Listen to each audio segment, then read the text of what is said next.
ಎಲ್ಲರಿಗೂ ನಮಸ್ಕಾರ. Export business ಶುರು ಮಾಡ್ಬೇಕು ಅನ್ನೋ ಆಸೆ ತುಂಬಾ ಜನರಿಗಿರುತ್ತೆ. ಆದ್ರೆ ಒಂದು ದೊಡ್ಡ ಅನುಮಾನ, ಒಂದು ಭಯ ಅಂತಾನೆ ಹೇಳ್ಬೋದು, ಅದು ನಮ್ಮನ್ನ ಹಿಂದೆ ಕೆಳೆಯುತ್ತೆ. ಇವತ್ತಿನ ಈ ವಿಶ್ಲೇಷಣೆಯಲ್ಲಿ ನಾವು ಅದೇ ಮುಖ್ಯವಾದ ಅನುಮಾನಕ್ಕೆ ಉತ್ತರ ಹುಡ್ಕೋಣ. ಸೊ ಎಕ್ಸ್ಪೋರ್ಟ್ ಬಿಸ್ನೆಸ್ ಮಾಡ್ಬೇಕು ಅಂತ ಮನ್ಸಿಗೆ ಬಂದ ತಕ್ಷಣ ಮೊದಲು ಕಾಡೋ ಪ್ರಶ್ನೆ ಯಾವುದು? ಅಯ್ಯೋ, ನಾನಿದಕ್ಕೆಲ್ಲ ಸರಿ ಹೋಗ್ತೀನಾ? ಎಕ್ಸ್ಪೋರ್ಟ್ ಮಾಡಕ್ಕೆ ನನ್ನತ್ರ ಕ್ವಾಲಿಫಿಕೇಷನ್ ಇದ್ಯಾ ಅಂತಲ್ವಾ? ಈ ಪ್ರಶ್ನೆ ನಮ್ಮಲ್ಲಿ ತುಂಬಾ ಜನರನ್ನ ಕಾಡಿರುತ್ತೆ. ಹೌದು, ನಾವು ನಮ್ಗೇನೆ ಕೆಲವು ಕಾರಣಗಳನ್ನ ಕೊಟ್ಕೊಂಡು ಹಿಂದೆ ಸರಿದ್ಬಿಡ್ತೀವಿ. ಹೇಗಂದ್ರೆ, ನಂದೊಂದ್ ಚಿಕ್ಕ ಬಿಸ್ನೆಸ್, ನಾನೆಲ್ಲಿ ಎಕ್ಸ್ಪೋರ್ಟ್ ಮಾಡೋದು, ನನ್ನತ್ರ ಸ್ವಂತ ಫ್ಯಾಕ್ಟ್ರಿನೇ ಇಲ್ಲ, ನಾನು ಜಾಸ್ತಿ ಓದಿಲ್ಲ, ಡಿಗ್ರಿ ಇಲ್ಲ, ಅಥವಾ ಫಾರಿನ್ನಲ್ಲಿ ನನ್ಗೆ ಯಾರ್ ಕಾಂಟ್ಯಾಕ್ಟ್ಸ್ ಇದೆ ಅಂತ. ಈ ಥರದ ಯೋಚನೆಗಳು ಸಹಜ. ಆದ್ರೆ ಒಂದು ಕ್ಷಣ ಯೋಚನೆ ಮಾಡಿ, ಇವೆಲ್ಲ ನಿಜವಾಗ್ಲೂ ನಮ್ಮನ್ನ ತಡೆಯುವಷ್ಟು ದೊಡ್ಡ ವಿಷಯಗಳಾ? ಸರಿ, ಹಾಗಾದ್ರೆ ನಿಜವಾದ ವಿಷಯ ಏನು ಅಂತ ನೋಡೋಣ. ನಾವು ಎಲ್ಲಕ್ಕಿಂತ ಮೊದಲು ಒಂದು ಮೂಲಭೂತ ಸತ್ಯವನ್ನ ಅರ್ಥ ಮಾಡ್ಕೋಬೇಕು. ನಮ್ಮ ದೇಶದ ಕಾನೂನಿನ ಪ್ರಕಾರ ಎಕ್ಸ್ಪೋರ್ಟ್ ಮಾಡೋದು ಪ್ರತಿಯೊಬ್ಬ ಭಾರತೀಯ ಪ್ರಜೆಯ ಹಕ್ಕು.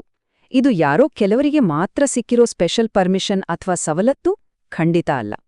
ಹಾಗಾದ್ರೆ ಎಕ್ಸ್ಪೋರ್ಟ್ ಬಿಸ್ನೆಸ್ ಬಗ್ಗೆ ಜನರಲ್ಲಿರೋ ಅತಿ ಸಾಮಾನ್ಯವಾದ ತಪ್ಪು ಕಲ್ಪನೆಗಳು ಯಾವುವು? ಬನ್ನಿ, ನಮ್ಮ ದಾರಿಗೆ ಅಡ್ಡವಾಗಿ ನಿಂತಿರೋ ಆ 4 ದೊಡ್ಡ ಮಿತ್ಸ್ ಅಥವಾ ಕಟ್ಟುಕಥೆಗಳನ್ನ ಒಂದೊಂದಾಗೆ ಬ್ರೇಕ್ ಮಾಡೋಣ. ಮೊದಲನೇ ಮತ್ತು ಬಹುಶಃ ಅತಿ ದೊಡ್ಡ ತಪ್ಪು ಕಲ್ಪನೆ ಏನಪ್ಪಾ ಅಂದ್ರೆ, ಎಕ್ಸ್ಪೋರ್ಟ್ ಮಾಡೋಕೆ ದೊಡ್ಡ ದೊಡ್ಡ ಹೆಸರುವಾಸಿಯಾದ ಕಂಪನಿಗಳೇ ಆಗ್ಬೇಕು ಅನ್ನೋದು. ಅಬ್ಬಾ, ಈ ಒಂದು ಯೋಚನೆನೇ ಸಾಕು ಎಷ್ಟೋ ಸಣ್ಣ ಉದ್ಯಮಿಗಳ ಕನಸನ್ನ ಅಲ್ಲೇ ಮುಗಿಸ್ಬಿಡೋಕೆ. ಆದ್ರೆ ಕಾನೂನು ಹೇಳೋ ಸತ್ಯನೇ ಬೇರೆ. ಎಕ್ಸ್ಪೋರ್ಟ್ ಮಾಡಕ್ಕೆ ದೊಡ್ಡ ಕಂಪನಿಗಳೇ ಬೇಕು ಅಂತ ಎಲ್ಲೂ ಬರ್ದಿಲ್ಲ. ಒಬ್ಬ ವ್ಯಕ್ತಿಯಾಗಿ, ಅಂದ್ರೆ ಇಂಡಿವಿಜುವಲ್ ಆಗಿ, ಒಂದು ಚಿಕ್ಕ ಅಂಗಡಿ ಇಟ್ಕೊಂಡಿರೋರು, ಪ್ರೊಪ್ರೈಟರ್ಶಿಪ್ ನಡೆಸೋರು, ಪಾರ್ಟ್ನರ್ಶಿಪ್ ಫರ್ಮ್, ಹೀಗೆ ಕಾನೂನುಬದ್ಧವಾಗಿರೋ ಯಾರೂ ಬೇಕಾದರೂ ಎಕ್ಸ್ಪೋರ್ಟ್ ಮಾಡ್ಬೋದು. ನೋಡಿ, ಎಷ್ಟು ಸರಳ ಅಲ್ವಾ? ಸರಿ, ಈಗ ಎರಡನೇ ದೊಡ್ಡ ತಪ್ಪು ಕಲ್ಪನೆಗೆ ಬರೋಣ. ಅದು ಏನಂದ್ರೆ, ಎಕ್ಸ್ಪೋರ್ಟ್ ಮಾಡ್ಬೇಕಾದ್ರೆ ಸ್ವಂತ ಫ್ಯಾಕ್ಟ್ರಿ ಇರಲೇಬೇಕು, ನಾವೇ ಮ್ಯಾನುಫ್ಯಾಕ್ಚರ್ ಮಾಡ್ಬೇಕು ಅನ್ನೋದು. ಇಲ್ಲವೇ ಇಲ್ಲ. ಫ್ಯಾಕ್ಟ್ರಿ ಇರ್ಲೇಬೇಕು ಅಂತ ಖಂಡಿತ ಕಡ್ಡಾಯ ಇಲ್ಲ.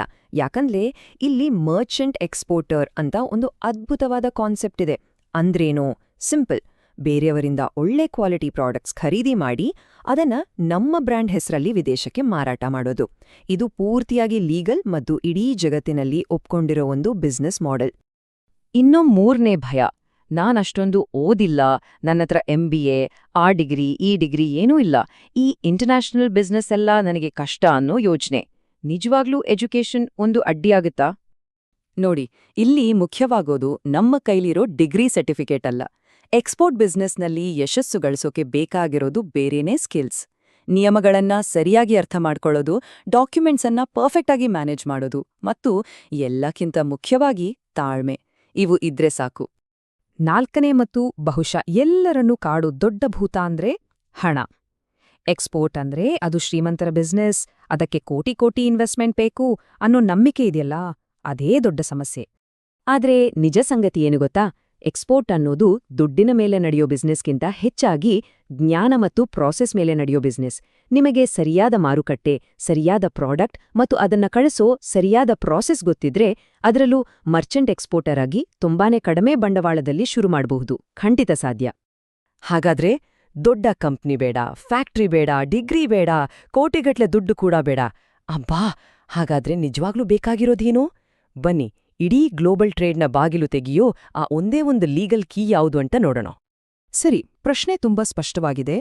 ಕಾನೂನುಬದ್ಧವಾಗಿ ನಮ್ಮ ದೇಶದಿಂದ ಎಕ್ಸ್ಪೋರ್ಟ್ ಮಾಡೋಕೆ ಬೇಕಾಗಿರೋ ಆ ಒಂದೇ ಒಂದು ಅತಿ ಮುಖ್ಯವಾದ ಬೇಸಿಕ್ ರಿಕ್ವೈರ್ಮೆಂಟ್ ಅದು ಯಾವುದು? ಮತ್ತು ಉತ್ತರ ಇಲ್ಲೇ ಇದೆ. ಅದೇ ಇಂಪೋರ್ಟ್ ಎಕ್ಸ್ಪೋರ್ಟ್ ಕೋಡ್. ಶಾರ್ಟ್ ಆಗಿ ಹೇಳೋದಾದ್ರೆ IEC. ಇದು ಭಾರತ ಸರ್ಕಾರ ಕೊಡುವ ಒಂದು 10 ಅಂಕಿಯ ಯುನೀಕ್ ಕೋಡ್. ನೀವು ನಮ್ಮ ದೇಶದಿಂದ ಯಾವುದೇ ವಸ್ತುವನ್ನ ಲೀಗಲ್ ಆಗಿ ಎಕ್ಸ್ಪೋರ್ಟ್ ಅಥವಾ ಇಂಪೋರ್ಟ್ ಮಾಡಬೇಕಂದ್ರೆ ಈ ಕೋಡ್ ಕಡ್ಡಾಯವಾಗಿ ಇರಲೇಬೇಕು. ಸಿಂಪಲ್ ಆಗಿ ಹೇಳೋದಾದ್ರೆ, ಇದೊಂದಿದ್ರೆ ಸಾಕು, ನೀವು ಅಧಿಕೃತವಾಗಿ ಒಬ್ಬ ಎಕ್ಸ್ಪೋರ್ಟರ್. ಅಷ್ಟಕ್ಕೂ ಯಾಕೆ ಈ ಕೋಡ್ ಇಷ್ಟೊಂದು ಇಂಪಾರ್ಟೆಂಟ್? ಯಾಕಂದ್ರೆ ಈ IEC ಕೋಡ್ ಇದ್ರೆ ಮಾತ್ರನೇ ಕಸ್ಟಮ್ಸ್ನಲ್ಲಿ ನಿಮ್ಮ ಪ್ರಾಡಕ್ಟ್ಸ್ ರಿಜಿಸ್ಟರ್ ಮಾಡೋಕ್ಕಾಗುತ್ತೆ, ಹೊರದೇಶದ ಜೊತೆ ಬ್ಯಾಂಕ್ ಟ್ರಾನ್ಸಾಕ್ಷನ್ ಮಾಡೋಕ್ಕಾಗುತ್ತೆ, ಮತ್ತು ಎಲ್ಲಕ್ಕಿಂತ ಮುಖ್ಯವಾಗಿ ಗ್ಲೋಬಲ್ ಮಾರ್ಕೆಟ್ನಲ್ಲಿ ವ್ಯಾಪಾರ ಮಾಡೋಕೆ ನಿಮ್ಗೆ ಒಂದು ಕಾನೂನುಬದ್ಧ ಅಧಿಕಾರ ಸಿಗೋದು ಇದ್ರಿಂದಾನೆ. ಹಾಗಾದ್ರೆ ಇಷ್ಟೆಲ್ಲ ಮಾತಾಡಿದ್ಮೇಲೆ ನಾವು ಅರ್ಥ ಮಾಡ್ಕೋಬೇಕಿರೋದೇನು? ಎಕ್ಸ್ಪೋರ್ಟ್ ಮಾಡೋದು ಕೆಲವರ ಸ್ಪೆಷಲ್ ಪರ್ಮಿಷನ್ ಅಲ್ಲ, ಅದು ನಮ್ಮ ಹಕ್ಕು. ಸರಿ, ಹಾಗಾದ್ರೆ ಆ ಹಕ್ಕು ಯಾರಿಗೆಲ್ಲ ಇದೆ? ಈ ಲಿಸ್ಟನ್ನ ಒಮ್ಮೆ ನೋಡಿ.